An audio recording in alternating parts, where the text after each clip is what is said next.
On est en 1996. Israël vient d'élire son plus jeune Premier ministre. Il a 46 ans, déjà une petite carrière politique et militaire derrière lui, et il est déterminé à rester au pouvoir aussi longtemps que possible. Criminel de guerre pour les uns, protecteur d'Israël pour les autres, il porte haut les valeurs ultra-conservatrices et libérales dans lesquelles il a grandi. Aujourd'hui, de plus en plus contesté au sein même de son pays, ce qui m'a marqué dans mes recherches, c'est à quel point le type parvenait toujours ou presque à s'en sortir au prix d'alliances parfois plus qu'opportunistes. Les amis, cette vidéo aborde un sujet extrêmement complexe et sensible. Comme toujours, mes sources sont en description. Je vous invite vraiment à vous plonger dedans. Et si vous êtes en désaccord, eh bien, à ouvrir des débats dans les commentaires, mais dans le respect. Rappelons aussi que ce portrait est consacré à l'actuel Premier ministre israélien. Il y aura donc un focus géographique très centré autour de l'État d'Israël, tout en prenant soin, vous me connaissez, de redonner le contexte nécessaire sur ce qui se passe au même moment en Palestine. Sans plus tarder, voici la véritable histoire de Benyamin Netanyahou.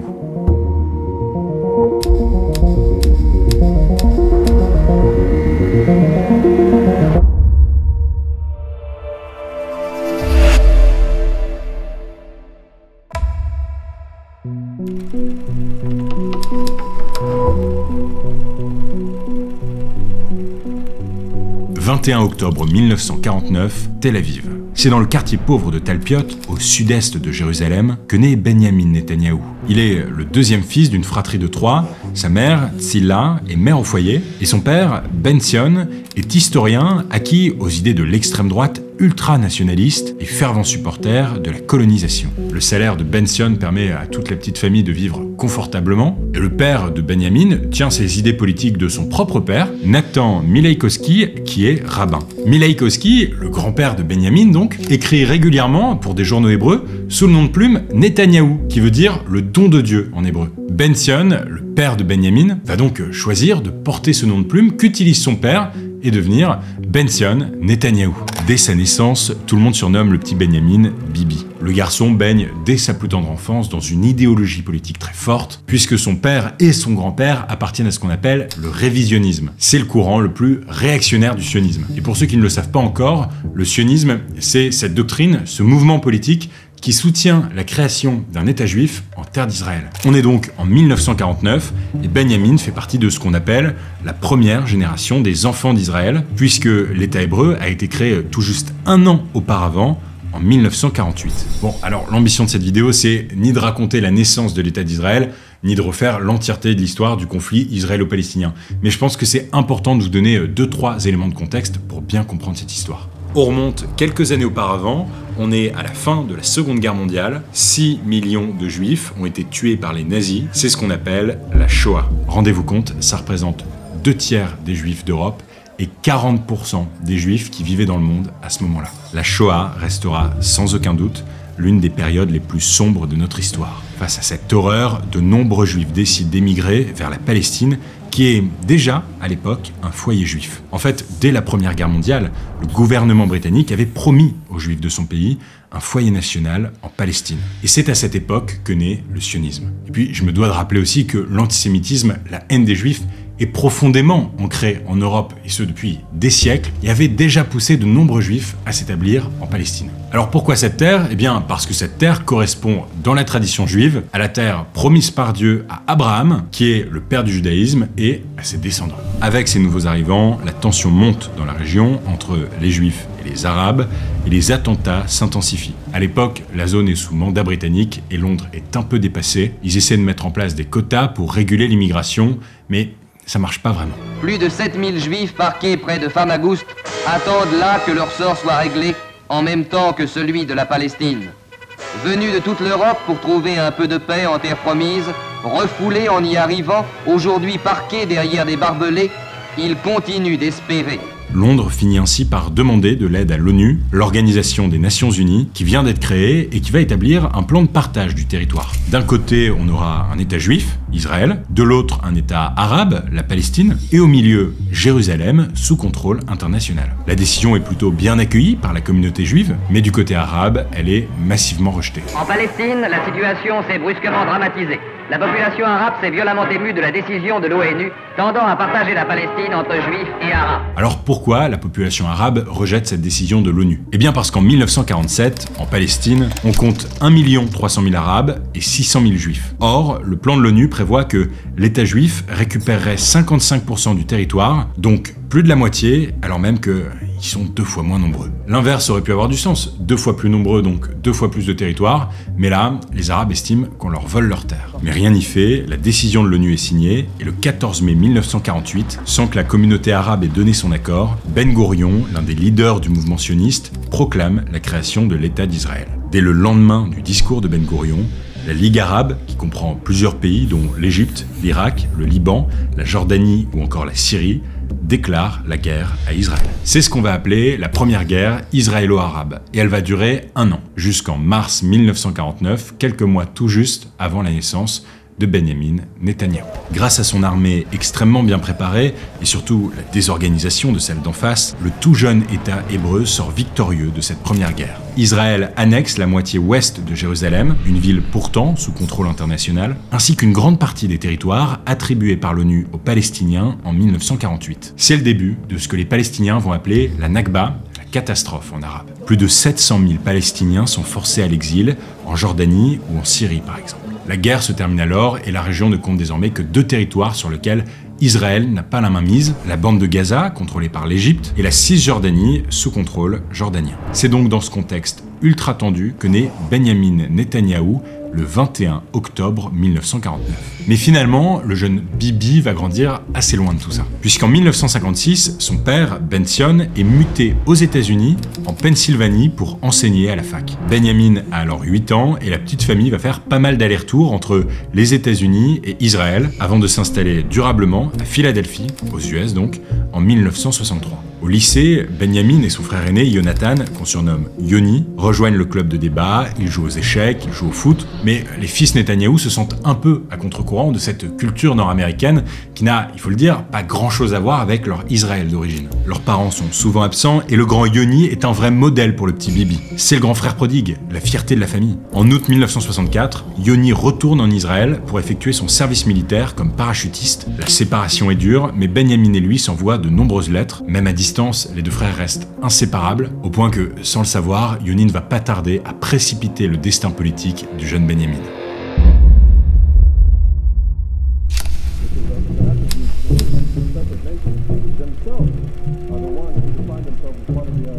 On est en 1967. Benyamin Netanyahou a 18 ans et il termine ses années lycée au Cheltenham High School en Pennsylvanie. Comme tous les jeunes Israéliens majeurs, il doit rentrer au pays pour faire son service militaire et il décide de rentrer un peu plus tôt que prévu pour aller voir Yoni. Benyamin pose le pied en Israël le 1er juin et 4 jours plus tard, la guerre des 6 jours explose entre l'État hébreu et ses voisins arabes. Israël sort vainqueur de ce conflit, mais le prix à payer est élevé. Environ 750 morts côté israélien et plus de 20 000 morts du côté arabe. L'État hébreu en profite pour tripler son territoire. Il s'empare de la bande de Gaza et de la péninsule du Sinaï, jusqu'ici sous contrôle égyptien, du plateau du Golan, qui appartient à la Syrie, de la Cisjordanie, sous contrôle jordanien, et surtout de Jérusalem-Est. Israël vote d'ailleurs une loi pour réunifier les 2 Jérusalem et en faire la capitale de l'État d'Israël. Dans tout ça, Benyamin est plutôt chanceux. Comme il ne fait pas encore officiellement partie de l'armée, il échappe à la guerre et reste terré dans un abri souterrain de Jérusalem. Une fois la guerre terminée et pendant les 6 années qui suivent, le jeune homme va prendre part à plusieurs raids d'ampleur au sein de l'unité d'élite des forces spéciales de Tsahal, l'armée israélienne. Et il va y faire ses armes. Il participe par exemple à la destruction de 14 avions libanais lors d'un raid sur l'aéroport de Beyrouth en 1968 et tente sans succès de capturer Yasser Arafat, le leader de l'OLP, l'Organisation de libération de la Palestine. Bon, je vous dis ça, mais c'est un peu compliqué de vérifier 100% de ces faits-là, parce que Benyamin Netanyahou a la fâcheuse tendance d'exagérer ses exploits. Il termine quand même ses 5 ans de service avec le grade de capitaine, et il prend la décision de rentrer aux États-Unis. Contrairement à son frère, l'armée, c'est pas vraiment sa vocation. Quelques années passent, on est désormais en 1972. Benyamin Netanyahou intègre le prestigieux MIT, le Massachusetts Institute of Technology. D'abord en architecture, puis en management, avant d'aller faire un petit tour quelques pâtés de maison plus loin, à Harvard. Rien que ça. Benjamin Netanyahou vit alors à Boston et il se fait appeler Ben Nitei, un nom plus facile à prononcer pour les Américains. À Harvard, Netanyahou est un bourreau de travail. Il rejoint l'organisation étudiante israélienne, une association où il va apprendre à parler en public et il va rapidement mettre son talent oratoire au service d'une cause qui lui est très chère, défendre encore et toujours Israël. Pendant ses études, il épouse aussi son amour de jeunesse, Miriam Weizmann, qu'on surnomme aussi Mickey. Mais la guerre rappelle Benjamin Netanyahou une fois de plus à son pays. En fait, en octobre 1973, Israël affronte l'Égypte et la Syrie qui veulent récupérer les territoires perdus pendant la guerre des 6 jours dont je vous parlais tout à l'heure. C'est le début de la guerre du Kippour. Israël va gagner une nouvelle fois la guerre, mais se voit contraint de rendre une partie du plateau du Golan à la Syrie, puis évacue peu à peu le Sinaï. Mais la bande de Gaza et la Cisjordanie resteront sous occupation militaire israélienne. Benjamin va interrompre brièvement ses études pour revêtir l'uniforme israélien à l'occasion de cette guerre du Kippour. Mais il revient vite outre-Atlantique. À ce moment-là, en fait, il n'a pas l'intention de rentrer un jour en Israël. Et ça aurait pu finir comme ça. Benjamin Netanyahou, père de famille dans un lotissement à Boston, ses enfants, un chien, la semaine à la tête d'une grosse boîte américaine et les barbecues pendant le week-end. Mais vous vous en doutez, il y a toujours un mais dans ces histoires-là. Un événement tragique va venir bouleverser la vie de Benjamin Netanyahou. On est le 4 juillet 1976. C'est le jour de la fête nationale aux États-Unis et le pays célèbre son bicentenaire à grands coups d'hymne national et de feux d'artifice.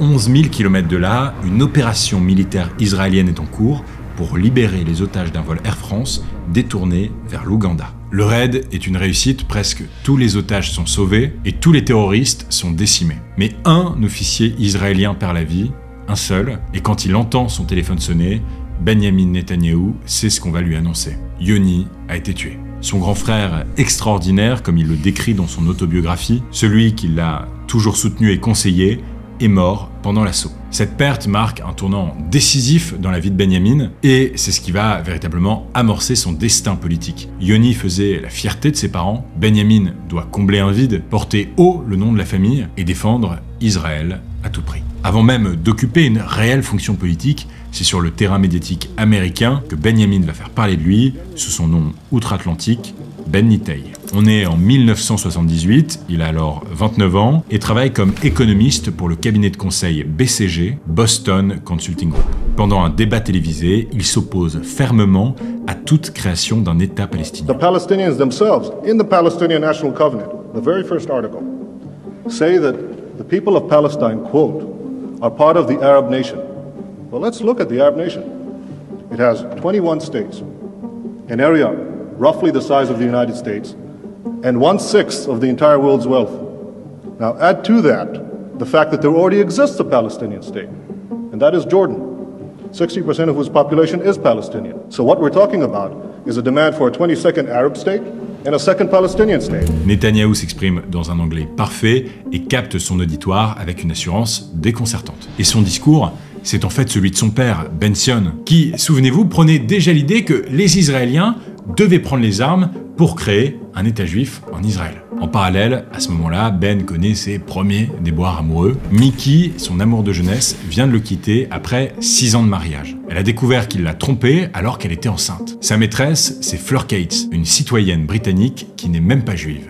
Et ça passe mal. Mais Netanyahou va vite tourner la page. On est en 1979 et elle décide de rentrer en Israël, d'abandonner Ben Nitei et de reconnecter avec sa véritable identité. Benjamin Netanyahou a 30 ans et il se lance très vite en politique. Il fonde avec son père le Yonatan Institute for the Study of Terrorism à Jérusalem en mémoire de son défunt frère. Puis, en 1982, il devient diplomate. D'abord collaborateur de l'ambassadeur d'Israël aux États-Unis, puis lui-même ambassadeur auprès des Nations Unies. En 1988, il entre au Parlement israélien, à la Knesset, comme député du Likoud, un parti nationaliste très conservateur. Le Likoud dirige alors le pays depuis la défaite du parti de centre-gauche 2 ans auparavant, et Netanyahou entend bien participer à écrire son histoire.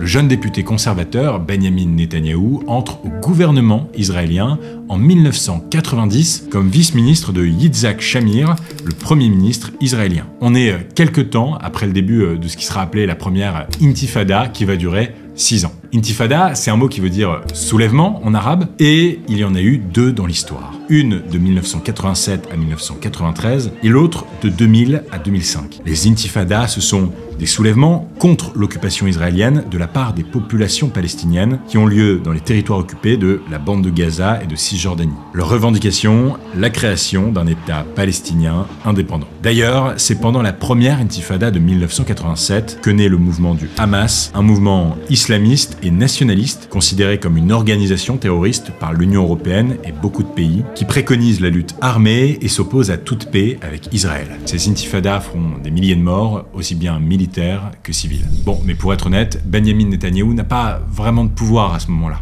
Et il va pas jouer un grand rôle dans cette première intifada. Il va quand même trouver le moyen de se faire remarquer, ceci dit, quelques années plus tard. En 1990, on est en pleine guerre du Golfe, déclenchée par l'invasion du Koweït par l'Irak, une coalition de 35 pays finit par se former contre l'Irak, menée par les États-Unis. Israël en fait partie et redoute les bombardements sur son sol. Les sirènes d'alerte retentissent alors souvent dans le pays, et pendant un duplex sur la chaîne américaine CNN, alors que les sirènes se déclenchent une fois encore à Jérusalem, Benyamin Netanyahou fait l'interview avec un masque à gaz sur le visage. Il joue à fond la carte de la sécurité et n'hésite pas à créer une image choc, certains diront même carrément provocatrice, pour que les gens se rappellent de lui. Le pari est réussi, il devient de plus en plus populaire auprès de la droite israélienne. Netanyahou épouse à ce moment-là une nouvelle conquête, Sarah Ben-Artzi, une hôtesse de l'air de 10 ans de moins que lui, rencontrée 4 ans plus tôt sur un vol de la compagnie israélienne El Al. Cette fois-ci, c'est la bonne, leur mariage est célébré en 91. Bon, Sarah est déjà enceinte au moment des noces, on ne sait pas si ça a précipité la cérémonie, mais comme dans ses précédentes relations, Benyamin Netanyahou n'est pas spécialement fidèle et il finit par tromper Sarah. Et là vous vous dites sûrement, quel est l'intérêt éditorial? Pourquoi il nous raconte ces potins? Eh bien parce que Sarah, elle sent qu'il y a un filon à exploiter. Elle se dit prête à passer l'éponge à condition que Benyamin s'excuse publiquement à la télé et qu'il signe un accord secret en lui promettant qu'il ne voit plus une seule femme sans qu'elle soit au courant et de ne jamais se déplacer sans elle.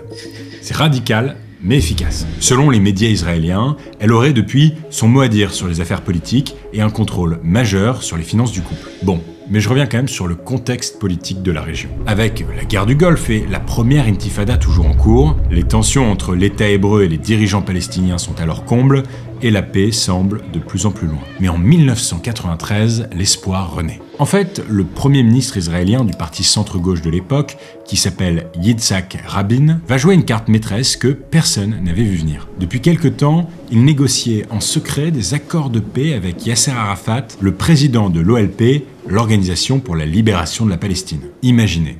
Malgré des décennies de violence, de haine et de coups bas, Israël et l'OLP décident de se reconnaître mutuellement. Une autorité palestinienne voit le jour, les premières élections palestiniennes sont prévues, enfin, l'espoir d'une résolution du conflit est possible. Ce plan, c'est ce qu'on va appeler les accords d'Oslo. Et il doit se dérouler en 3 phases. D'abord, la déclaration de principe qui précise le cadre des négociations et pose les bases d'une autonomie palestinienne en Cisjordanie et à Gaza. Ensuite, l'accord Oslo I qui instaure la nouvelle autorité palestinienne, puis en 1995, l'accord Oslo II qui découpe les territoires palestiniens en 3 zones sous contrôle israélien et palestinien. Ce découpage doit durer 5 ans, après lesquels doit exister un État palestinien souverain. Après 27 années d'exil, Yasser Arafat retourne à Gaza où il est accueilli en héros, du moins par une partie des Palestiniens. Cette avancée inespérée est scellée par une poignée de main historique entre Rabin et Arafat sous le regard attentif du président américain Bill Clinton. Devant 3000 invités triés sur le volet et des centaines de millions de téléspectateurs sur ces pelouses de la Maison-Blanche, 3 hommes, pour une image que beaucoup croyaient invraisemblable et qui pourtant aujourd'hui, à 17h13, est entrée dans le livre d'images de l'histoire au chapitre Espoir. Cette image, elle est historique et les États-Unis se placent alors en arbitre de ces négociations. L'entente sera d'ailleurs signée à Washington le 13 septembre 1993. Dans le même temps, quelques mois plus tôt, en mars 1993, Benyamin Netanyahou est élu à la tête du Likoud. C'est une consécration. Et on peut pas vraiment dire que sa base électorale soit une grande fan des accords d'Oslo. En fait, la droite et les ultra-orthodoxes protestent violemment contre le processus de paix. Et pour ceux qui ne le savent pas encore, les ultra-orthodoxes, ce sont ces juifs orthodoxes qui ont une pratique religieuse très stricte, qui refuse la modernité et qui se considèrent comme les uniques héritiers de la tradition juive. À la différence des juifs dits libéraux,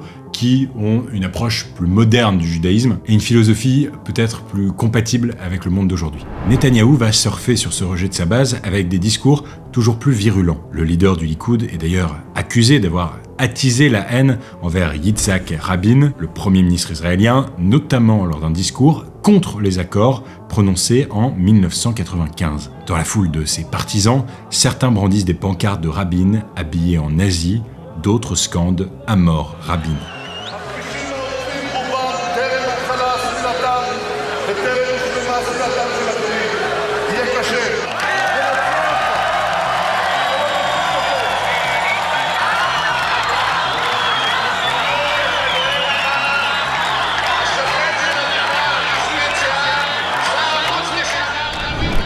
Les médias et la gauche israélienne descendent Netanyahou, mais la droite l'acclame et voit en lui le sauveur d'Israël. Mais 2 mois après ce discours, c'est le choc. Un jeune extrémiste religieux israélien, opposé aux accords d'Oslo, assassine Yitzhak Rabin en pleine foule et enterre du même coup toute chance de paix durable avec les Palestiniens. Le pays est sous le choc, de nouvelles élections doivent être organisées dans l'urgence, la gauche est donnée favorite, mais coup de tonnerre, le 18 juin 1996, c'est le candidat du Likoud qui arrive en tête des élections, avec seulement 30 000 voix d'avance face au candidat de la gauche, Shimon Peres. Benjamin Netanyahou devient Premier ministre d'Israël. C'est entouré par la foule que Benjamin Netanyahou s'est rendu ce soir devant le mur des lamentations. Sa première prière de Premier ministre, comme Menahem Begin en 1981. Un geste symbolique pour celui qui, tout au long de sa campagne, a promis à ses électeurs de renouer avec les valeurs juives. Un geste aussi à l'égard des partis religieux qui l'ont soutenu et qui vont entrer au gouvernement.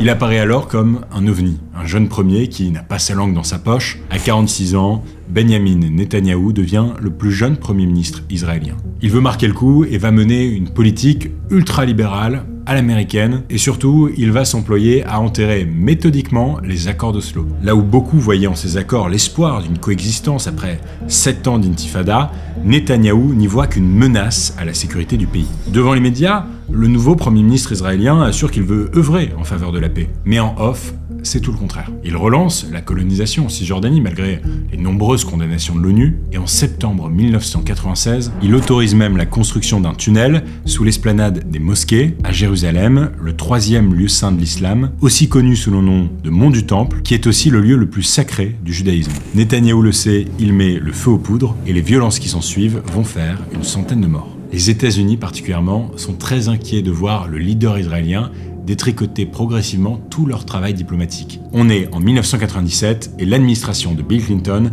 présente un ultimatum au Premier ministre Netanyahou. Il faut faire un pas vers la paix, sans quoi les États-Unis reverront leur présence dans la région. Netanyahou hésite, mais finit par faire le dos rond. Le 23 octobre 1998, l'accord de White Plantation est conclu avec l'autorité palestinienne de Yasser Arafat. Le texte prévoit le retrait des troupes israéliennes d'une partie de la Cisjordanie, et même si ce retrait n'a jamais été appliqué à 100%, la base électorale de droite de Netanyahou ne lui pardonnera pas. Surtout que, dans son propre pays, Benjamin Netanyahou commence aussi à être en difficulté. En 1997, on assiste au premier Bibi Gate d'une longue série. Benjamin Netanyahou est accusé de fraude et d'abus de confiance pour avoir nommé un avocat membre du Likoud totalement inconnu de la scène politique au poste très convoité de procureur général, la plus haute fonction juridique du pays. Le ou la procureur général, c'est celui ou celle qui est chargé, entre autres, d'interpréter la loi et de conseiller le gouvernement. Mais donc, quel est le but de cette manœuvre politique? Eh bien, blanchir le chef du parti ultra-orthodoxe Aryeh Deri de fraude. Netanyahou crie au complot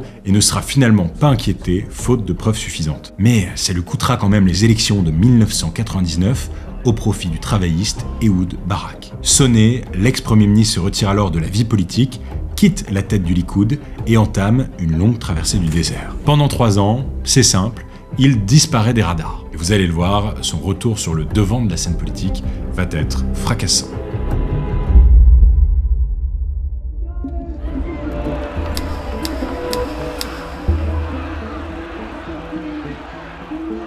Après 3 années de silence radio, Benjamin Netanyahou reprend du poil de la bête et réintègre le gouvernement israélien en 2002. D'abord comme ministre des Affaires étrangères, puis comme ministre des Finances. En 2005, il est réélu à la tête du Likoud, qui passe dans l'opposition un an plus tard. La même année, l'armée israélienne va finalement quitter la bande de Gaza. Israël va alors imposer un blocus sur cette zone, limitant ainsi l'importation de produits, l'alimentation en eau et en électricité. Les conséquences humanitaires sont désastreuses. Benyamin Netanyahou, lui, va rester dans l'opposition jusqu'aux élections législatives de 2009, où il redevient Premier ministre. Et pendant tout ce temps, il a bien réfléchi à la direction politique que devait prendre son parti. Il s'est constitué une base très solide et a opéré un glissement à droite qui n'est pas passé inaperçu. Parmi ses alliés, plusieurs membres de la droite nationaliste et des ultra-orthodoxes. Son discours, lui aussi, s'est durci.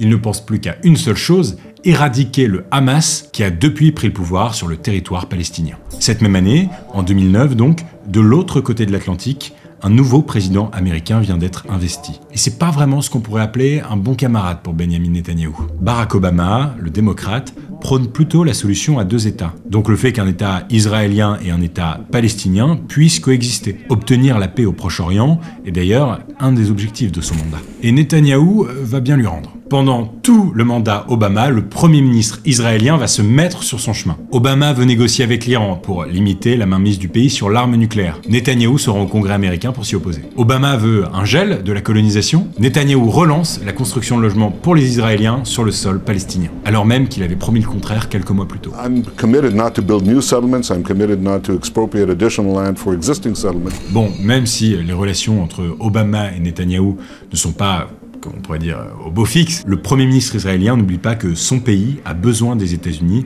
notamment pour soutenir son nouveau système de défense aérienne mobile déployé en 2011. Unique au monde, ce dispositif qu'on appelle le dôme de fer est conçu pour détruire les roquettes tirées depuis Gaza et depuis le Liban dans un rayon de 70 km. L'année précédente, Barack Obama avait demandé au Congrès de débloquer 205 millions de dollars pour le développer, en plus des 3 milliards de dollars d'aide militaire annuelle versée par les États-Unis à Israël. C'est donc un projet extrêmement coûteux mais terriblement efficace. Il intercepte en moyenne 90% des roquettes tirées vers Israël, ce qui explique donc qu'il y ait une telle différence entre les bilans humains palestiniens et israéliens. Et pendant tout ce temps, dans son propre pays, Benyamin Netanyahou doit aussi faire face à un important mouvement de contestation. En 2011, des centaines de milliers d'Israéliens manifestent pendant des semaines pour dénoncer le coût de la vie et la politique du gouvernement Netanyahou qui détricote les services publics et les programmes sociaux et privilégie le privé et les plus hauts revenus. Les manifestants dénoncent notamment la folle augmentation des prix des loyers. En seulement un an, les prix du logement ont grimpé de 32% à Tel Aviv et de 17% à Jérusalem. Ce mouvement de contestation, c'est ce qu'on va appeler la révolte des tentes. Les Israéliens campent sur plusieurs places, notamment celle de la capitale, Tel Aviv. Mais là encore, Benyamin Netanyahou parvient à s'en tirer grâce à un bon coup de com'. Au mois d'octobre 2011, Gilad Shalit, un soldat israélien pris en otage 5 ans plus tôt, est libéré. Incapable d'organiser son sauvetage, le gouvernement de Netanyahou a dû négocier un échange de prisonniers sans précédent avec le Hamas. Le jeune soldat est donc libéré en échange d'1 millier de prisonniers palestiniens, dont l'un des chefs du Hamas, qui est d'ailleurs soupçonné d'être l'un des auteurs des attaques du 7 octobre 2023. Cet événement est un aveu d'échec pour Netanyahou, mais qu'il va utiliser en son avantage pour se présenter en sauveur. En effet, Benyamin Netanyahou est réélu aux élections anticipées de 2013 pour un 3e mandat, mais de justesse. Les protestations sociales ont fait leur œuvre et le Likoud n'occupe plus que 23% des sièges au Parlement. Netanyahou doit donc former une coalition avec l'ultra-droite et le nouveau parti centriste. Mais ça ne va pas durer longtemps. 2 ans plus tard, on est en 2015, après la démission de plusieurs ministres, le gouvernement israélien est dissous et les Israéliens sont rappelés aux urnes. Benyamin Netanyahou est déterminé à garder sa place de Premier ministre. Alors, pour remobiliser la droite et les ultra-orthodoxes, le candidat du Likoud fédère sur la peur. Cette fois-ci, la peur du, je cite, vote arabe. Les Arabes d'Israël, qui représentent environ 20% de la population, seraient selon lui amenés en masse dans les bureaux de vote par les partis de gauche. המצביעים הערבים מגיעים בכמויות אדירות לקלפי. עמותות השמאל מביאות אותם באוטובוסים. רבותיי, לנו אין V15, לנו יש צו 8, לנו יש רק אתכם. צאו לקלפי, תביאו את החברים, את בני המשפחה, הצביעו מחל, נסגור את הפער בינינו לבין מפלגת העבודה, ובעזרתכם, בעזרת השם, נקים ממשלה לאומית שתשמור על מדינת ישראל. Finalement, Benyamin Netanyahou parvient à renouveler son mandat le 17 mars 2015 avec une courte majorité. Il redevient Premier ministre, mais à peine réélu, ses propos font à nouveau polémique. Hitler didn't want to exterminate the Jews at the time, he wanted to expel the Jews. And Haj Amin al-Husseini went to Hitler and said, if you expel them, they'll all come here. So what should I do with them? He asked. You said, burn them. Oui, vous avez bien entendu. Benyamin Netanyahou affirme en public qu'Adolf Hitler n'a en réalité jamais voulu exterminer les Juifs. D'après lui, ce serait le grand moufti de Jérusalem, Al-Husseini, un chef religieux et homme politique palestinien, qui lui aurait donné l'idée de la Shoah. Ce qui est factuellement faux pour plusieurs raisons. Déjà, la Shoah avait déjà commencé quand Hitler et Al-Husseini se rencontrent en 1941. Et puis ensuite, c'est assez pratique de blâmer un chef religieux palestinien de l'extermination de près de 6 millions de Juifs pendant la Seconde Guerre mondiale. Évidemment, la déclaration provoque un tollé en Israël et à l'international, mais Benyamin Netanyahou ne recule pas. Il confirme ses propos en disant qu'il ne voulait pas absoudre Hitler de sa responsabilité et accuse les Palestiniens de continuer de vénérer le grand moufti qui soutenait la solution finale. J'avance un peu. On est désormais en 2016. Et après 8 ans de mandat, Barack Obama laisse sa place à un nouveau président américain, bien plus pro-israélien cette fois, Donald Trump. Benyamin Netanyahou et lui ont d'ailleurs noué une amitié alors que Trump était seulement candidat. Pendant le mandat Trump, les États-Unis se retirent des accords sur le nucléaire iranien. C'est une énorme victoire pour Netanyahou. Washington déplace son ambassade à Jérusalem et Israël construit de nouvelles colonies en Cisjordanie. Dans ses mémoires, Netanyahou se souvient de la présidence de Trump comme des meilleures années de l'histoire de l'alliance israélo-américaine. 2 ans plus tard, en 2018, la Knesset, qui, pour rappel, est le Parlement israélien, va voter une loi radicale qui va changer durablement le visage d'Israël. La loi sur l'État-nation est l'un des textes les plus controversés et symboliques de ces 10 dernières années. Elle prévoit, entre autres, que Jérusalem devienne la capitale officielle d'Israël. C'était déjà le cas, symboliquement au moins, dans l'esprit des Israéliens, et parce que les principaux organes de pouvoir s'y trouvent, comme la Knesset et la résidence du Premier ministre, mais le statut de Jérusalem ne devait être tranché qu'une fois la paix obtenue durablement entre Israéliens et Palestiniens. Et même si les États-Unis avaient déjà reconnu Jérusalem comme capitale juive en déplaçant leur ambassade là-bas, les accords d'Oslo, dont je vous parlais tout à l'heure, prévoyaient une capitale pour 2 États. La loi sur l'État-nation prévoit aussi que la langue arabe n'est plus une langue d'État au même titre que l'hébreu. Elle est rétrogradée avec un statut spécial un peu flou. Et enfin, le texte établit que le développement des communautés juives partout sur le territoire est un intérêt national et que l'État hébreu doit les encourager et les consolider. On parle des colonies, des communautés de civils israéliens implantées dans les territoires occupés militairement par Israël depuis la guerre des 6 jours, principalement en Cisjordanie, à Jérusalem-Est et sur le plateau du Golan. Ces colonies sont illégales du point de vue de l'ONU, qui les a d'ailleurs sanctionnées de nombreuses fois. Avec la loi sur l'État-nation, on a un texte qui vient créer 2 classes de citoyens en Israël, une juive, une arabe. Ce qui est contraire au droit international. Certains y voient un texte raciste, Netanyahou, lui, jubile, il se voit en sauveur d'Israël, quitte à enfreindre toutes les lois.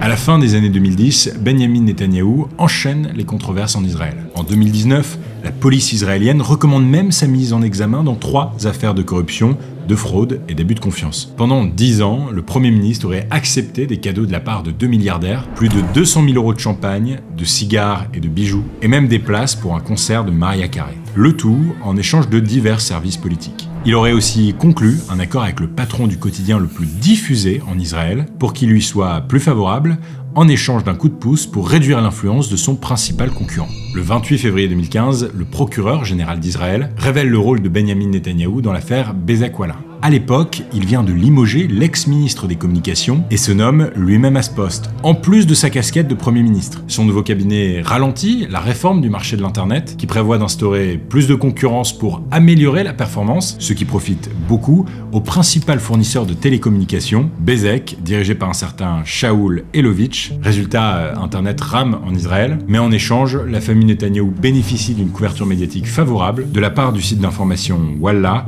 propriété d'Elovitch. Smotrich. Le 28 janvier 2020, Benyamin Netanyahou est inculpé dans les 3 affaires. C'est la première fois qu'un acte d'accusation est déposé contre un Premier ministre en exercice et d'importantes manifestations ont lieu un peu partout en Israël. Malgré ça, Netanyahou parvient encore et toujours à se maintenir au pouvoir. La même année, il signe une série d'accords qui normalisent les relations d'Israël avec 4 pays arabes, les Émirats arabes unis, Bahreïn, le Maroc et le Soudan. C'est du jamais vu. Le Premier ministre israélien Netanyahou semble avoir contourné la question palestinienne en faisant la paix avec d'autres États arabes. C'est important parce qu'on assiste à ce moment-là en fait à un changement de paradigme total. Netanyahou va carrément aller chercher l'électorat arabe d'Israël pour s'assurer une base solide lors des prochaines élections. On est aux antipodes de ces discours, mais surtout à milieu de la loi sur l'État-nation votée seulement 3 ans plus tôt. Je vous disais, il est prêt à tout pour rester au pouvoir, c'est un animal politique, mais sa chance va finir par tourner. En mai 2021, alors qu'il tente depuis des mois de rassembler ses alliés, Benyamin Netanyahou est lâché de toutes parts. Les scandales de corruption se répandent. À 71 ans, celui qu'on surnomme Bibi est accusé d'avoir usé de son pouvoir de façon illégitime pour servir ses intérêts personnels. Cette année-là, il perd les élections législatives et pour la première fois depuis 12 ans, il doit rendre les clés du pouvoir exécutif et retourne dans l'opposition. Naftali Bennett, le chef du parti radical Yamina, parti d'extrême droite en Israël, est nommé Premier ministre à sa place. C'est un coup de massue, mais Netanyahou va rapidement tirer les leçons de cet échec et comprendre qu'il doit fédérer plus large pour l'emporter. Il cherche un plan pour regagner sa place de Premier ministre. Être député ne lui suffit pas et il réfléchit au type d'alliance à mettre en place pour que le Likoud regagne une majorité. La gauche ne lui a jamais vraiment été favorable, Netanyahou pousse donc la barre à l'opposé. En 2022, avec ses alliés d'extrême droite et ultra-orthodoxes, le Likoud remporte la majorité absolue au Parlement. Et Benyamin Netanyahou fait un retour fracassant au poste de Premier ministre. Ce qui choque surtout l'opinion en Israël, c'est que pour la première fois, l'extrême droite arrive en force au pouvoir. 2 ministres prônent une idéologie suprémaciste juive, anti-arabe et homophobe, le sionisme religieux d'extrême droite. Ils militent pour un État régi par la religion, d'où les Palestiniens seraient absents. Le 6e gouvernement de Netanyahou est donc le plus nationaliste et conservateur sur le plan religieux de l'histoire d'Israël. Même la droite traditionnelle leur tourne le dos pour leur position jugée trop radicale et anti-arabe. C'est dire. Mais Netanyahou s'en fiche, il a gagné et il fait largement la pub de ses nouveaux alliés sur les réseaux sociaux. En 2023, par exemple, dans ce clip, où on le voit fredonner un chant religieux pour les forces armées.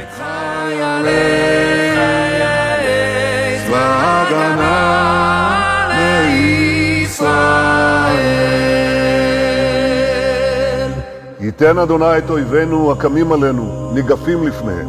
הקדוש ברוך הוא ישמור ויציל את חיילינו מכל צרה וצוקה, מכל נגע ומחלה. Le compte TikTok de Benyamin Netanyahou est suivi par plus d'1 demi-million d'abonnés, un compte où il dénonce les fake news et la soi-disant conspiration fomentée par les médias nationaux contre lui et sa famille. En accord avec ce discours toujours plus religieux, toujours plus sécuritaire, le nouveau gouvernement d'extrême droite intensifie la colonisation moins de 6 mois après son arrivée au pouvoir. 13 000 nouveaux logements israéliens sont construits sur les territoires occupés de Cisjordanie et à Jérusalem-Est, un record. Et comme il n'est pas à une contestation près, Benyamin Netanyahou lance avec fracas sa grande réforme judiciaire début 2023. Avec cette réforme, le Parlement pourrait outrepasser une décision de la Cour suprême. Ça veut dire que même si la Cour s'oppose à une résolution du gouvernement, rien n'empêcherait les ministres de la maintenir. De mon côté, j'étais précisément à ce moment-là en Israël, où on pouvait voir les citoyens descendre par dizaines de milliers protester dans la rue. Et pour la première fois dans l'histoire de l'État hébreu, les 15 juges de la Cour suprême se prononcent contre la principale disposition de la loi. Israël est à l'aube d'une crise constitutionnelle sans précédent, mais le 7 octobre 2023, un événement va venir bouleverser le pays.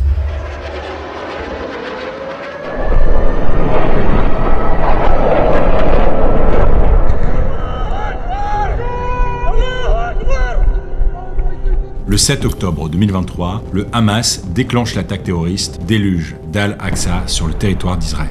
Au petit matin, les sirènes se déclenchent. Des milliers de roquettes sont tirées depuis Gaza. À terre aussi, le Hamas frappe. Côté israélien, on compte près de 1200 morts, 7500 blessés et 252 otages, en majorité des civils. C'est le jour le plus sanglant de l'histoire d'Israël. En réponse, le gouvernement israélien lance une large offensive et un blocus total sur la bande de Gaza. L'UNICEF estime aujourd'hui à plus de 40 000 le nombre de morts au total et près de 2 millions de Palestiniens déplacés. Après l'effroi viennent les questions. Benyamin Netanyahou avait-il été prévenu d'une attaque imminente du Hamas? La rumeur se propage dans la société israélienne. Dès le 29 octobre 2023, à la suite d'une conférence de presse, le Premier ministre israélien se dédouane et rejette la faute sur ses services de renseignement en les accusant d'avoir sous-estimé la menace. Devant la polémique que suscitent ces paroles, relayées sur son compte X, il supprime le post et s'excuse, mais le mal est fait. Le chef de l'opposition, Yair Lapid, affirme avoir reçu des informations sur une attaque imminente dès le mois de septembre 2023. Fin 2023, le New York Times affirme même qu'Israël était au courant du plan du Hamas depuis plus d'1 an sans prendre l'information au sérieux. Ce que reproche une partie de la population israélienne à son Premier ministre, Benyamin Netanyahou, c'est d'avoir envoyé l'essentiel des troupes du pays en Cisjordanie au détriment de la sécurisation de la bande de Gaza. À la veille de l'opération du Hamas, près de 70% des forces armées israéliennes